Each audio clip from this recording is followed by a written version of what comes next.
Hello student, हम लेकर आए हैं क्लास 9th का साइंस का टेस्ट पेपर, जिसके अंदर पहला क्वेश्चन दिया हुआ है।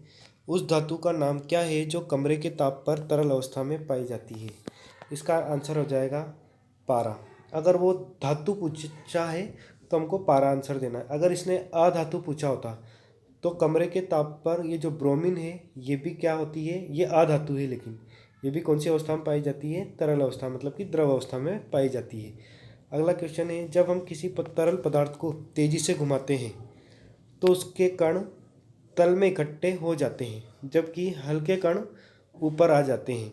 इसमें किस सिद्धांत का उपयोग होता है? तो इसमें होता है अपकेंद्रण सिद्धांत का उपयोग होता है। अगला क्वेश्चन है, तत्व शब्द का सबसे पहले प्रयोग किसने किया? रॉबर्ट बायल वैज्ञानिक जो थे, उन्होंने तत्व शब्द का प्रयोग सबसे पहले किया। पीतल एक है। पीतल एक मिश्र धातु है, मतलब कि एक मिश्रण है, लेकिन ये दो या दो से अधिक धातुओं का मिश्रण है, मतलब कि समांगी मिश्रण है। कौन सा मिश्रण है ये? समांगी मिश्रण। और किस किस से मिलकर बनी हुई वो भी देख लो। ये कॉपर और जेडन, मतलब कि जिंक से मिलकर बनी होती है। अगला क्वेश्चन है, टिंचर आयोडीन विलयन में विलेय और विलायक कौन है? तो टिंचर आयोडीन विलयन में आयोडीन जो है वो विलेय होता है, मतलब कि आयोडीन कम मात्रा में होता है। तो आयोडीन विलेय और एल्कोहल विलायक, मतलब कि इसका आंसर हो जाएगा ब वाला। क्वेश्चन अगला है हमारा, निम्नलिखित में से कौन सी अधातु विद्युत की अच्छी सुचालक है? देखिए, सारी धातु में विद्युत की सुचालक होती है, लेकिन इसने अधातु की पूछा है। तो अधातु जो है ये ग्रेफाइट जो है, इसमें मुक्त इलेक्ट्रॉन पाए जाने के कारण ये विद्युत की सुचालक होती है। तो इसका आंसर हो जाएगा ग्रेफाइट। हम अमोनियम क्लोराइड और सोडियम क्लोराइड के मिश्रण को, अमोनियम क्लोराइड को कैसे पृथक कर सकते हैं? तो जब हम इन दोनों को आपस में मिलाकर, क्या क्या मिलाना है हमको, NH4Cl, मतलब कि अमोनियम क्लोराइड, और एक है हमारा सोडियम क्लोराइड NaCl। तो अमोनियम क्लोराइड से वाष्पशील हो जाता है, मतलब कि ये जो अमोनियम क्लोराइड है ये क्या हो जाता है, वाष्पित हो जाता है, और हमें क्या वहाँ पर सोडियम क्लोराइड शेष बचता है, मतलब कि इसको ऊर्ध्वपातन द्वारा, क्योंकि ये ठोस अवस्था से गैस अवस्था में बदलता है, तो इसको बोलेंगे अपन ऊर्ध्वपातन द्वारा। अगला क्वेश्चन है, भोजन पकाने और भोजन के पाचन के बारे में कौन सा कथन सही है? तो भोजन पकाना एक प्रकार की कौन सी अभिक्रिया है? रासायनिक अभिक्रिया। और भोजन का पाचन भी क्या है? एक रासायनिक क्रिया है। तो हमारा आंसर हो जाएगा इसके अंदर दोनों रासायनिक क्रियाएं हैं। अगला क्वेश्चन है, निम्नलिखित में से कौन सी अवस्था वाष्पीकरण को बढ़ाती है? पहला ऑप्शन है जल का तापमान बढ़ने से। बिल्कुल, जल का तापमान बढ़ने से वाष्पीकरण बढ़ जाता है।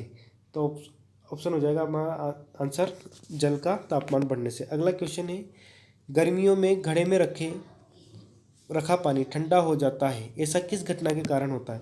तो गर्मियों में जब हम घड़े के अंदर जल रखते हैं तो वहाँ होता है वाष्पीकरण। क्या होता है वहाँ पर? वाष्पीकरण होता है, और वाष्पीकरण के लिए ऊष्मा उस घड़े से ली जाती है। किससे ली जाती है? घड़े से, जिससे वो घड़ा ठंडा हो जाता है और उसमें रखा पानी भी ठंडा हो जाता है। कारण क्या होगा इसका? वाष्पीकरण की प्रक्रिया। 25 डिग्री सेल्सियस, 38 डिग्री सेल्सियस और 66 डिग्री सेल्सियस को केल्विन में बदलने पर सही तापमान क्रम होगा। तो 25 डिग्री सेल्सियस को आप केल्विन में बदलोगे तो 25 में आपको क्या जोड़ना पड़ेगा? 273 को जोड़ना होगा। ठीक है, तो 25 में आपने 273 को जोड़ा तो आपका आंसर आएगा 3 और 5 8, 7 और 2 9 और 2 कितना आया? 298। फिर आपको 38 के अंदर, 38 में भी किसको जोड़ना है? 273 को। तो 8 और 3 11, 3 और 7 10 और 1 11 और 2 यानी 1 3, 311 आपका आंसर हो जाएगा अ वाला। अगला क्वेश्चन है, कुछ पदार्थों को उनके कणों के बीच लगने वाले आकर्षण बल के बढ़ते क्रम में दर्शाया गया है। निम्नलिखित में से कौन सा सही क्रम को दर्शाता है? तो सबसे कम आकर्षण बल होता है वो होता है गैस के लिए। किसके लिए होता है? फिर इससे ज़्यादा होता है द्रव में, और सबसे ज़्यादा किसके अंदर होता है? ठोस के अंदर। तो ये क्रम है। तो यहाँ पर स वाला ऑप्शन हमको दिया हुआ है ऑक्सीजन, जो कि एक गैस है, फिर जल जो कि एक द्रव है, और फिर दी चीनी जो कि एक ठोस है। तो हमारा आंसर क्या हो जाएगा इसके अंदर? इसके अंदर हो जाएगा हमारा आंसर स वाला, ऑक्सीजन, जल और चीनी। अगला क्वेश्चन दिया हुआ है, टिंचर आयोडीन में जीवाणुरोधी गुण होते हैं। इसका विलयन बना होता है, किस किस का मिलकर बना होता है? टिंचर आयोडीन, एल्कोहल और आयोडीन का। तो ये कैसे बनता है? आयोडीन को एल्कोहल में घोलने से। तो आयोडीन को एल्कोहल में घोलने से मतलब कि द आंसर सही हो जाएगा। किस विधि से दही से मक्खन अलग किया जाता है? तो कौन सी विधि से प्रयोग किया जाता है? अपकेंद्रण विधि से। अगला क्वेश्चन है, निम्नलिखित में से कौन एक शुद्ध पदार्थ है? तो आसुत जल जो है ये एक शुद्ध पदार्थ है। निम्नलिखित में से कौन एक मिश्रण है?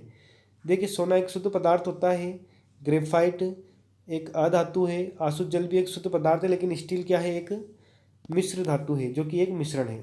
अगला क्वेश्चन है, निम्नलिखित में से कौन प्रकृति में सजाती है? देखिए, बर्फ, पहला ऑप्शन दिया अपन को, बर्फ, लकड़ी, मिट्टी। तो इन तीनों का जो संगठन है वो किससे मिलकर बना हुआ है?